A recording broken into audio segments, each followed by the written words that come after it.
እስከ 12ኛ ማን ታፍኖ ይሞታል? ሴትዮዋ አትቀላቅይብኝ ያልኳት በቃ እሷ ነች እንደዚህ ያበላሸች።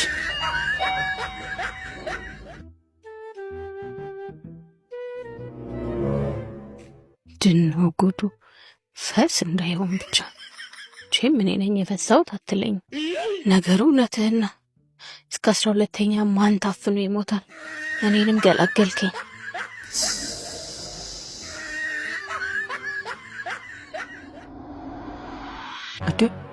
እዴ ይሄማ የኔ ምርት አይደለም። እኔ እንቁላል መች በላው? የመልስ ምት ተኩሰሻል ማለት ነው።